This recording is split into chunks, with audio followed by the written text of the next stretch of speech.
Liberando su potencial. Hablando de potencial humano, ¿alguna vez se han preguntado a qué se debe la gran disparidad de resultados y desempeño entre una persona y otra? Una persona que percibe $250,000 anuales no es 10 veces más astuta ni mejor que una persona que percibe $25,000 anuales. ¿Por qué la diferencia de 10 veces sus ingresos? Y si tomamos a una persona que percibe $2,5 millones al año, ¿será esa persona 100 veces mejor, más astuta que la persona que gana $250,000? Imposible. En un estudio reciente de coeficiente intelectual probaron a 1,000 personas de una cierta población y llegaron a la conclusión de que la mejor persona entre los 1,000 solo era 2,5 veces más astuta que la persona de menor coeficiente intelectual. Solo 2,5 veces la disparidad, y tal vez eso sea con toda la población. ¿A qué supone que se debe la diferencia? Al hablar de potencial humano, llegamos a una fórmula que deduje hace algunos años. Tal vez eso lo explique un poco. La fórmula comienza con lo que llamamos AI. O sea, atributos innatos, las cualidades, la inteligencia, la habilidad, el temperamento, cosas con las que se nace que no pueden cambiarse mucho. Además de los atributos adquiridos. Estos atributos son muy importantes, son su educación, su capacitación, sus capacidades, su experiencia, conocimiento, sabiduría, etc., multiplicado por A, que es su actitud, es igual al potencial humano individual, o al desempeño humano individual o resultados individuales humanos. Ahora, de estos tres, los atributos innatos se traen desde el nacimiento. Los adquiridos pueden cambiarse, pero se necesita cierto tiempo para ello, aunque a veces cambiamos muy rápidamente. Cierta información valiosa puede cambiar dramáticamente su eficacia, pero las actitudes pueden aumentarse o disminuirse dramáticamente en segundos. Cada vez que mejoramos nuestra actitud, multiplicamos todas nuestras capacidades. Una actitud ha sido llamada acertadamente el lenguaje más importante del ser humano, la palabra más importante del idioma en el humano. Todo lo que hacemos en la vida, según un estudio en Harvard entre estudiantes ejecutivos, será en un 85% de actitudes. Un 85% de su éxito estará determinado por su actitud. Eso significa que está determinado por cuán positivo o cuánta actitud mental positiva se tenga. Las personas con actitudes mentales positivas tienden a avanzar más rápidamente, se mueven hacia la cima en organizaciones valiosas, ganan más dinero, sacan más satisfacción de la vida. Una actitud mental positiva no significa que baile por las calles y arroje flores. Solo significa que tome una actitud constructiva en general o se aproxime hacia su trabajo, su vida, sus problemas, relaciones, etc. Según el informe Cox de las empresas americanas, según la revista Success, un 85% o más de todo lo que se logra se debe a la actitud. Y la pregunta es, ¿de dónde vienen las actitudes? Las actitudes vienen de las expectativas. Muy simple, ya hablamos de eso. Y una forma muy poderosa de mejorar su actitud instantáneamente es decir, aunque no lo crea, pienso que algo maravilloso va a ocurrirme hoy. Como dijimos antes, nuestras expectativas sobre los desenlaces determinan nuestra actitud. Si espera que las cosas salgan bien, tendrá una actitud positiva. Si espera que salgan mal, tendrá una actitud negativa. Y lo maravilloso es que podemos fabricar nuestras expectativas. Podemos esperar lo que deseamos. Podemos esperar cosas buenas, cosas malas, y no nos decepcionaremos. ¿De dónde surgen nuestras expectativas? Nuestras expectativas surgen de nuestras creencias y de nuestros valores. Son el centro de los factores motivacionales de nuestra personalidad, nuestras creencias. Y esto nos conduce a un entendimiento del potencial humano. Significa básicamente que nuestra actitud es una expresión externa de lo que está ocurriendo internamente. Y esto es consistente con las leyes mentales. Con respecto a las creencias, cada uno de nosotros tiene muchas creencias en el fondo que los psicólogos llaman los conceptos propios. El concepto propio, o su descubrimiento, es considerado por muchos como el logro único y más importante para comprender el desempeño humano en el siglo XX. Yo estoy de acuerdo. El concepto propio es como, si queremos usar una analogía militar, el centro de mando. O si queremos usar una analogía técnica, es el programa central de su computadora básica. Es un grupo de creencias, valores, actitudes, sentimientos, ideas, etcétera, almacenadas en el fondo de nosotros y son el resultado de casi todas las experiencias que hemos tenido en la vida. Y algunos investigadores dicen que el concepto propio comienza a formarse aún antes del nacimiento, pero el concepto propio, una vez colocado, Precede, predice y determina sus niveles de eficacia y desempeño en todas las áreas de nuestra vida. El concepto propio se convierte en el centro de mando o el programa maestro. El concepto propio de este grupo de creencias determina lo que dirá, lo que hará, cómo actuará, cómo se siente y reacciona, etc. ¿Qué significa esto? Significa que todas las mejoras en su vida externa, todos los cambios en su realidad comienzan con un cambio en su concepto propio. Les voy a explicar lo que significa. Esta es una gráfica muy simple. Hablamos de potencial humano y decimos que la persona promedio usa un 10% o menos de su potencial. Según investigaciones, tal vez es mucho menos. El Instituto Stanford Brain en Santa Clara, California, estima que tal vez se aproxime a un 2%. Seremos generosos y diremos que la persona promedio usa un 10%. Significa que en los mejores casos, la mayoría, como usted o yo, no usamos un 90% de nuestro potencial. Uno de los mejores filósofos, Oliver Wendell Holmes, dice que la tragedia de la persona promedio es que llegan a la tumba con su música aún por dentro. Aún están funcionando con mucho menos de su potencial total. Y esto es el potencial humano. Sabemos que existe una relación directa entre el potencial humano y el concepto propio. Pero como nuestros conceptos propios o nuestras estimaciones de nosotros mismos generalmente son mucho menores de lo que debieran ser, nuestro nivel de desempeño y eficacia también es menor. Sabemos que nuestro concepto propio es altamente subjetivo. ¿Qué significa esto? Significa que el concepto propio, lo que pensamos que es cierto sobre nosotros mismos, no está basado en la realidad, está basado en información que hemos tomado y aceptado como cierto, hasta el grado en que creemos lo que sea de nosotros mismos y se vuelve cierto para nosotros porque actuamos de una forma consistente con ello. Algunas personas que leen sus horóscopos y creen en horóscopos predicen su futuro. Hay algunas personas que toman la crítica y las opiniones de otros a quienes ni siquiera respetan y hacen suyas esas ideas, dando un resultado muy negativo. Lo que piense, lo que acepte como cierto, se vuelve cierto para usted. También sabemos que como adultos tenemos una variedad de conceptos propios. Tenemos un concepto propio de cómo vestirnos, cuánto pesamos, lo que comemos, lo bien que podemos hablar en público, qué tipo de padres somos, qué tipo de hijos somos con nuestros padres, qué tipo de esposo o esposa somos, qué tipo de amante, de conductor. Lo interesante de manejar es que todos los hombres tienen un concepto muy positivo con respecto a esto. Las mujeres no entienden esto, pero los hombres nacen con un genio inherente para manejar. Todos los hombres son choferes excelentes. Si no lo creen, todo lo que tienen que hacer las mujeres que están viendo esto es pensar en la última vez que trataron de corregir la forma de conducir de un hombre y recordarán que no obtuvieron buenas respuestas. ¿Cómo respondemos ante alguien que desafía nuestro concepto propio, sugiriendo que no somos las personas que pensamos ser? Estamos a la defensiva, nos enfadamos, nos irritamos, es difícil que nos traten. Tenemos un concepto propio de lo creativos que somos, lo inteligentes, lo rápido que leemos, lo bueno que somos en los deportes, y si practicamos una gran variedad de ellos, tenemos un concepto propio para cada uno de ellos. Tenemos un concepto propio de lo bien que cocinamos, de lo bien que educamos a nuestros hijos, de lo bien que limpiamos nuestra casa, los autos que manejamos, etc. Y también de lo que valemos por lo que ganamos. Es muy interesante saber que nunca ganamos más del 10% de nuestro concepto propio en ingresos. Nuestro concepto propio determina nuestro nivel de ingresos. Este nivel de concepto propio se llama zona de confort. Y aunque querramos más dinero, veremos que la tendencia humana natural de todas las actitudes es luchar por lograr entrar a la zona de confort y luego quedarnos ahí.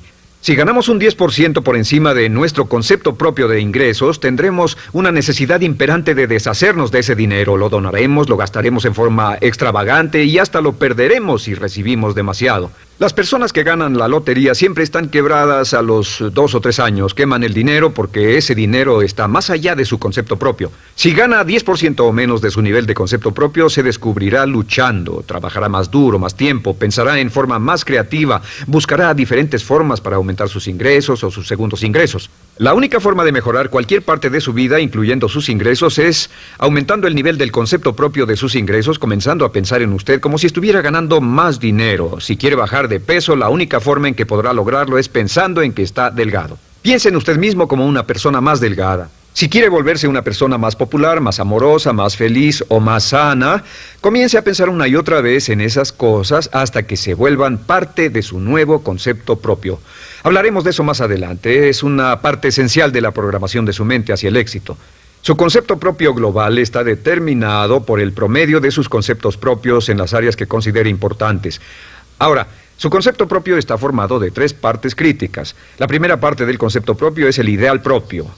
El ideal propio es la persona que más desearía ser, es su idea de lo que constituye un ganador, es su visión ideal de lo mejor que puede ser usted. Nada más, una de las cosas que sabemos de las personas con éxito es que las personas con éxito tienen ideales propios muy claros, ideales claros de quién quieren ser en el futuro. Las que no tienen éxito tienen ideales muy vagos. El número 2 es la autoimagen. La autoimagen es como un retrato de cómo se ve a sí mismo y lo que piensa de sí mismo. La autoimagen es el espejo interno, es como se percibe a sí mismo ahora en su desempeño actual, en forma cotidiana. La tercera parte es su autoestima. Su autoestima es cómo se siente consigo mismo. Cómo se siente consigo mismo es la fuerza motriz, el motor, la fuerza poderosa dentro de su subconsciente. Es la fuerza de energía dentro de su concepto propio y determina casi todo lo que le pasa. La mejor definición de autoestima es cuánto se agrada a sí mismo. Cuánto se agrada a sí mismo como esposo, cuánto se agrada a sí mismo como empleado, cuánto se agrada a sí mismo como jefe, como inversionista, como orador profesional, como atleta, etcétera. Según se agrade a sí mismo, su nivel de autoestima, su sentimiento emocional global respecto a cualquier área de su vida, determina su desempeño y su eficacia en dicha área. Lo sorprendente es que se convierte en lo que piensa, su concepto propio es maleable, su autoestima puede formarse repitiendo una y otra vez, me agrada mi persona, me agrada mi persona, me agrada mi persona. Me agrada mi persona, me agrada mi persona, me agrada mi persona. Entre más se repita, me agrada mi persona, me agrada mi persona, entre más lo repita una y otra vez, más crecerá su autoestima y entre más crezca su autoestima, más crecerá su concepto propio global. Cuando crezca su concepto propio global, su desempeño será mejor en todo lo demás que emprenda. Cada vez que diga, me agrada mi persona, me agrada mi persona, me agrada mi persona, me agrada mi persona, me agrada, será como bombearse psicológicamente. Todo lo que pase que haga que su autoestima suba, hará que se comporte mejor. Todo lo que haga que su autoestima baje hará que se comporte peor, que cometa errores, que sea infeliz, etc. Un punto crítico de agradarse a sí mismo, sobre autoestima y agradarse a sí mismo, es que, número 1, nunca puede querer a nadie más de lo que se quiere a sí mismo. Que su nivel de autoestima es determinante de la calidad de relaciones que tenga con los demás. Y número 2, es que nunca puede esperar que nadie más lo quiera o respete más de lo que se respeta a sí mismo. Cuanto se agrade o se respete a sí mismo, determina sus actitudes hacia usted. Todas las escuelas de psicología actualmente están de acuerdo en el hecho de que depende de lo que usted realmente se quiera y se respete a sí mismo como un ser humano valioso e importante, tiene efecto sobre todo lo que le pase. Cuánto se agrade a sí mismo, y lo que puede hacer es mejorar su autoestima diciendo me agrada mi persona, me agrada mi persona, me agrada mi persona, me agrada mi persona. Y esto nos lleva a la pregunta, ¿de dónde viene el concepto de autoestima? Y descubrimos que el concepto propio es maleable, puesto que no nace con este concepto propio, no nace con ninguna idea sobre sí mismo, no nace con autoimagen ni autoestima. Nace, en cierto modo, como potencial propio. Es la mejor forma de plantearlo. La persona promedio llega al mundo como potencial puro. Y no tiene el concepto propio de que todo lo que es ahora, todo sentimiento que tiene, toda actitud o valor, tuvo que aprenderlo en el transcurso de su vida. También sabemos que el niño llega al mundo con una necesidad imperante de amor y contacto. Y como una gran cantidad de investigaciones lo indican, necesitamos mucho amor y contacto durante toda nuestra vida, pero en especial durante nuestros años de formación, porque de niños aprendemos quiénes somos, cuánto valemos, si somos importantes, inteligentes, amorosos, chistosos. Todo esto lo aprendemos por la forma en que nuestros padres nos tratan. Si nuestros padres, nuestros parientes, tíos o tías, en especial nuestros padres, nos tratan como si fuéramos realmente importantes, crecemos pensando que somos realmente importantes, pero si nuestros padres no lo hacen, pasa algo más. Sabemos que los primeros años de vida son los más importantes para el desarrollo del concepto propio, que un niño comienza a partir de cero. El niño nace sin saber quién es él o ella. Son sumamente valiosos el primero, segundo, tercero, cuarto y quinto años de vida. Algunos psicólogos pensaban que eran los 5 primeros años, pero ahora dicen que son los 3 primeros años. En sus 3 primeros años de vida el niño aprende quién es y dicen que si se les da suficiente cantidad y buena calidad de amor en los 3 a 5 primeros años, los prepara usted de por vida. Los coloca en una base sólida de autoestima y confianza en sí mismos, valor e importancia realmente. Existe una relación directa entre la calidad y la cantidad de amor y el desarrollo de una personalidad sana. Entre más amor, amor incondicional, reciba un niño en sus años formativos, más fuerte será la base de su personalidad. El reverso de la educación es que casi todos los problemas de psicosis, neurosis, perturbaciones de la personalidad y problemas de comportamiento surgen de los problemas que se tengan con el concepto propio. Ahora observemos a los adultos. Aquí está nuestra personalidad adulta. Si nos observamos, podemos llegar a reparar nuestras bases, por así decirlo, repitiéndonos una y otra vez: me agrada mi persona, me agrada mi persona, me agrada mi persona, y llevamos ese concreto reparador hacia la base de nuestra personalidad. Los niños necesitan el amor como las rosas necesitan la lluvia. Los niños que carecen de amor a menudo mueren por escasez de amor. Es una enfermedad llamada marisma. Ahora, ¿qué más sabemos sobre los niños? Sabemos que los niños llegan al mundo con dos atributos notables. El primero es que no sienten temor. Los niños nacen sin temores. No temen a nada excepto a caerse y a los ruidos fuertes. Y esto se expresa en sus actitudes: yo puedo. Los niños llegan al mundo pensando que pueden hacer cualquier cosa, y quien haya criado a un niño hasta la edad de 3, 4 o 5 años sabe que debe pasar esos primeros años evitando que se maten, porque son como pilotos japoneses, porque no le tienen miedo a nada. Su segundo atributo es que llegan al mundo totalmente espontáneos. Dicen lo que quieren, hacen lo que quieren, son totalmente desinhibidos. Totalmente. Ellos no temen hacer nada de lo que desean, y esto se expresa en su actitud: no quiero.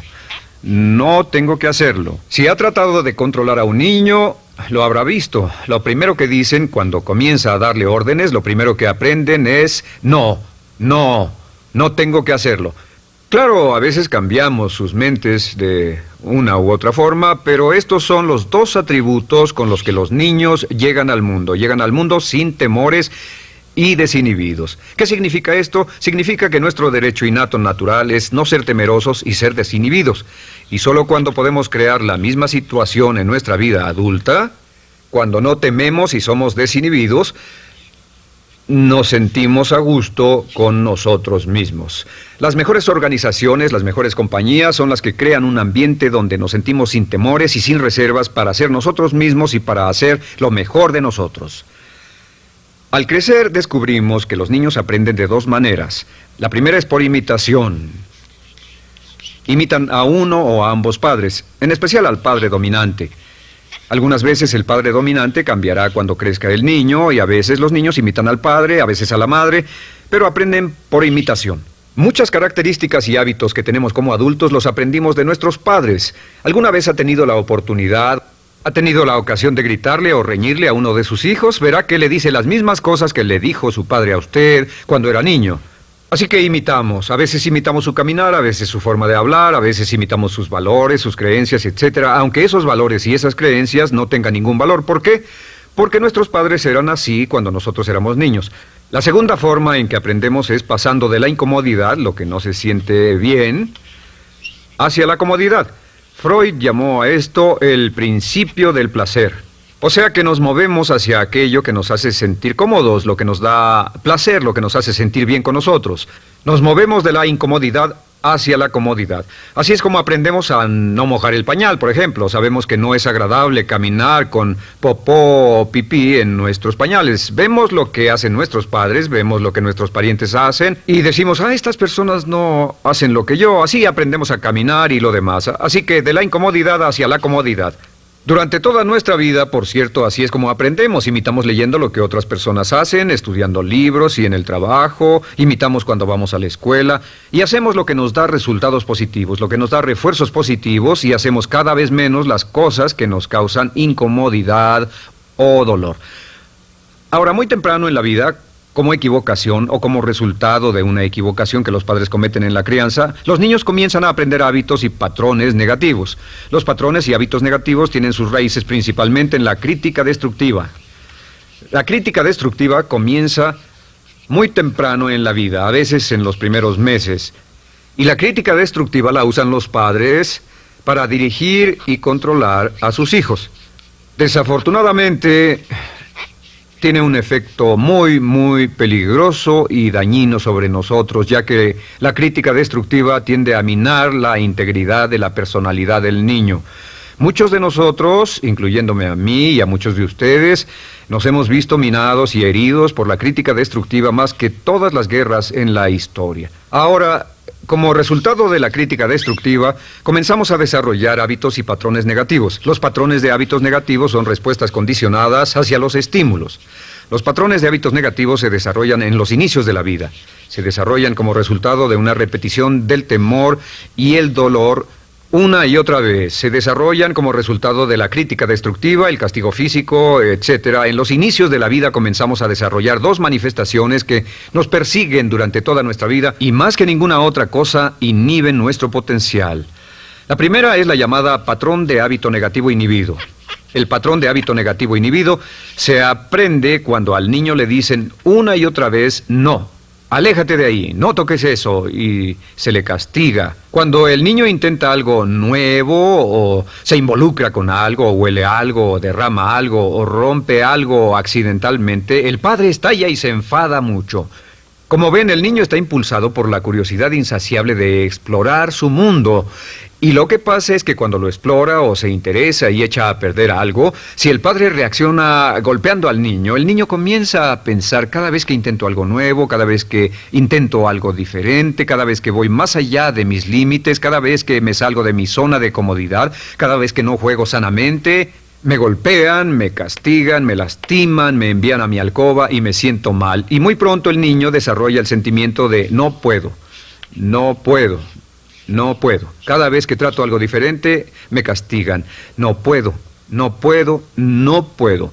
Es como la respuesta de Pavlov. Pavlov sonaba la campana y le daba de comer a un perro, y el perro salivaba, y Pavlov alimentaba al perro. Mientras sonaba la campana, el perro salivaba y siguió haciendo eso, y después Pavlov solo sonaba la campana y el perro salivaba. Lo que pasa en la vida adulta es que esto crea lo que llamamos temor al fracaso. El temor al fracaso es una respuesta condicionada a un proceso de crítica destructiva que ocurre en los primeros 5 o 6 años de la vida. El temor al fracaso automáticamente nos activa, nos sentimos ansiosos, tensos, intranquilos, sentimos presiones y estrés en nuestro plexo solar, sentimos ganas de retirarnos del evento, y el temor al fracaso es la razón principal por los fracasos en la vida adulta. Es la razón principal por la que evitamos cumplir plenamente nuestro potencial. De hecho, todos los patrones de hábitos negativos se experimentan en el cuerpo físico. Puedes saber cuál es un patrón de hábito negativo porque se siente en el cuerpo físico, precisamente. El patrón de hábito negativo inhibido, el temor al fracaso, el no puedo, ocurre primero que todo en el plexo solar. ¿Ha tenido la ocasión donde debe hablar frente a un grupo, debe ir a una revisión de su desempeño o debe hacer una llamada determinante? Primero su plexo solar se aprieta. Si el temor continúa, su respiración se acelera. Su corazón comienza a latir apresuradamente, su frecuencia respiratoria aumenta y le duele la cabeza como migraña en la parte frontal, su garganta se le cierra y no puede hablar y se le seca la boca por completo, y como se pone tan tenso y asustado, va corriendo al baño. Estas son todas las manifestaciones. No hay peligro físico, pero sí peligro psicológico, una respuesta condicionada. Cuando sentimos estas cosas, la tendencia es retirarse de la situación que las ocasiona, y es la razón por la que no logramos mucho si retrocedemos. Es muy importante. El segundo patrón de hábitos negativos es el compulsivo. El patrón de hábito negativo compulsivo se aprende cuando a los niños se les dice una y otra vez: más vale que lo hagas. Si no lo haces, tendrás problemas o me las pagarás. A los niños se les convierte en recipientes del amor condicionado. Los padres no intentan hacer esto, pero lo que hacen es sugerirle al niño: no te amo, por lo tanto no estás a salvo, a menos y hasta que hagas lo que yo quiero. El niño crece sintiendo: tengo que hacer lo que quiera mi mamá. Debo complacerla, debo complacer a papá, debo complacer a los demás, debo complacer a mis parientes, y a veces debo complacer a mis semejantes, debo complacer a mis maestros, debo complacer a todo el mundo, y crecen con esto: debo. No puedo hacer lo que quiero hacer, debo hacer lo que complace a las demás personas. Este patrón de hábito negativo muy temprano en la vida se traduce en el temor al rechazo. El temor al rechazo lo experimentan los hombres como adultos como un comportamiento tipo A. Hablaremos del comportamiento tipo A posteriormente. El comportamiento tipo A es una necesidad compulsiva o excesivamente compulsiva de complacer de algún modo a alguien sin normas de comportamiento, prácticamente sin pensarlo. El temor al rechazo nos impulsa, nos hace muy sensibles a las necesidades de los demás. Hacemos cosas que otras personas quieren, no hacemos lo que nosotros queremos. Siempre estamos tratando de complacer a los demás. Tenemos preocupaciones o nos importan las opiniones, sentimientos y actitudes de otros hasta el punto donde ocultamos nuestras necesidades. El temor al rechazo se siente en la columna del cuerpo. Se divide el cuerpo a la mitad y se siente hacia abajo en la mitad posterior del cuerpo. El primer lugar donde comienza a sentirse el temor al rechazo es generalmente en los hombros y el cuello. Nos sentimos entumidos, duros, tensos. Cuando tenemos mucho que hacer sentiremos un estrés tremendo en la columna. Los músculos se estiran en la parte posterior. A veces se manifestará como flebitis y venas varicosas y a menudo nos darán dolores de cabeza en la parte posterior de esta porque las arterias carótidas que llevan la sangre hasta la cabeza, los músculos a su alrededor se contraen y la cantidad de sangre que fluye hacia la cabeza fluye más lentamente y se siente un terrible dolor de cabeza en la parte posterior. Estos dos temores, los patrones de hábitos negativos compulsivos, el compulsivo y el inhibitorio, son resultado de la crítica destructiva, el gran destructor de la personalidad que nos persigue durante toda la vida. Y lo maravilloso de todo esto es que como son patrones de hábitos aprendidos, podemos olvidarlos. Podemos acabar con el temor al fracaso que nos detiene. Podemos acabar con el temor al rechazo que hace que hagamos cosas que complacen a los demás en vez de complacernos a nosotros, trabajando con nuestra propia autoestima. Porque existe una relación inversa entre la autoestima y el patrón de hábitos negativos. Porque entre más se agrade a sí mismo, menos teme al fracaso. Entre más se agrade a sí mismo, menos teme al rechazo. Entre más se agrade a sí mismo, menos temerá a cualquier cosa. Y si sigue repitiendo, me agrada mi persona, me agrada mi persona, me agrada mi persona una y otra vez, si sigue diciendo esto, con el tiempo su autoestima sube más y más y más y más y sus temores desde luego bajan. Cuando su autoestima sube, sus temores van en dirección opuesta. Ahora, ¿cómo enfrentar la crítica destructiva si debe criticar a otras personas?